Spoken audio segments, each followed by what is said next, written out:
আসসালামু আলাইকুম। পঞ্চম শ্রেণীর প্রিয় শিক্ষার্থীরা, আমরা এই পর্যায়ে পড়ব আমাদের মুক্তিযুদ্ধ এর ছোট প্রশ্ন এবং বড় প্রশ্নগুলো নিয়ে। প্রিয় শিক্ষার্থীরা, ছোট প্রশ্নে 1 নম্বরে আছে, এমন 5টি ঘটনার কথা লেখো যা মুক্তিযুদ্ধ সংগঠনে ভূমিকা রেখেছিল। উত্তর, নিচে 5টি ঘটনার কথা লেখা হলো যা মুক্তিযুদ্ধ সংগঠনে ভূমিকা রেখেছিল। 1. 1952 সালের ভাষা আন্দোলন। 2. 1966 সালের 6 দফা আন্দোলন। 3.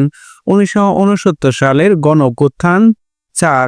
1970 সালের সাধারণ নির্বাচনে আওয়ামী লীগের নিরঙ্কুশ বিজয়। 5. 1971 সালের 26শে মার্চে বঙ্গবন্ধুর স্বাধীনতার ঘোষণার মধ্য দিয়ে মহান মুক্তিযুদ্ধের শুরু। 2 নম্বর প্রশ্ন, আজ থেকে কত বছর আগে মুক্তিযুদ্ধ হয়েছিল? উত্তর, আজ থেকে প্রায় 53 বছর আগে মুক্তিযুদ্ধ হয়েছিল। 3. মুক্তিযোদ্ধাদের রাষ্ট্রীয় উপাধিগুলো কি কি?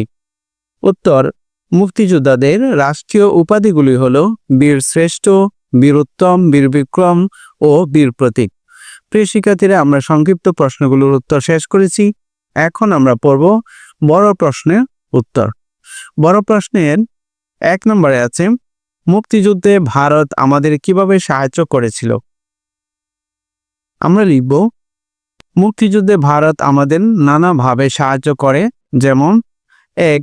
ভারত সরকার 25শে মার্চ থেকে সংগঠিত পাকিস্তানি বাহিনীর গণহত্যার নিন্দা করে। 2. গণহত্যার হাত থেকে বাঁচতে সীমান্ত পাড়ি দেয়া প্রায় 1 কোটি শরণার্থীকে ভারত আশ্রয় দেয় এবং তাদের ভরণ পোষণের দায়িত্ব নেয়। 3.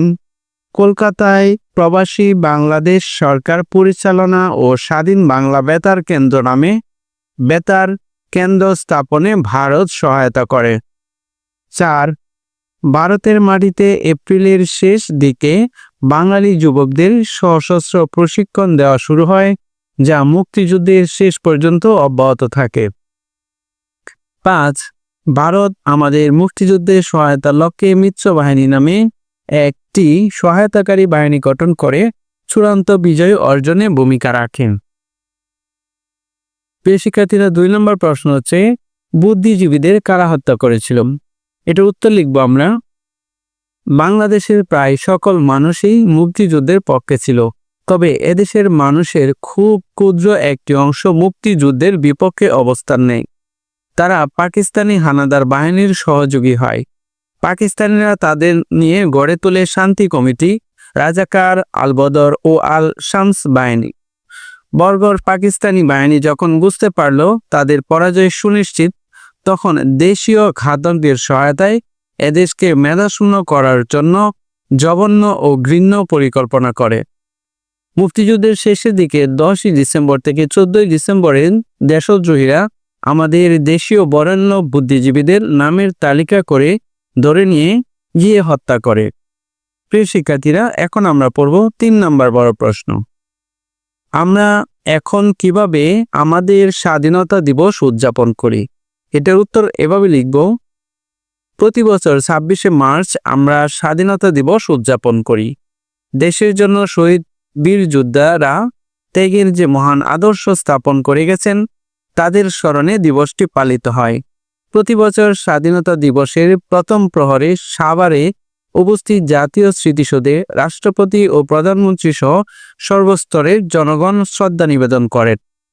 প্যারেড গ্রাউন্ডে বিভিন্ন বাহিনী ও প্রতিষ্ঠানের কুচকাওয়াজ অনুষ্ঠিত হয়। বিভিন্ন গণমাধ্যমে নাটক, সিনেমা ও দেশাত্মবোধক গান প্রচারিত হয়। প্রিয় শিক্ষার্থীরা, আমাদের মুক্তিযুদ্ধ এর গুরুত্বপূর্ণ প্রশ্নগুলি পড়েছি। তো পরবর্তী ভিডিওটি পেতে চ্যানেলটি সাবস্ক্রাইব করে রাখো, তোমাদের উপকারে আসবে। তো আজকের মতো এ পর্যন্তই। আল্লাহ হাফেজ।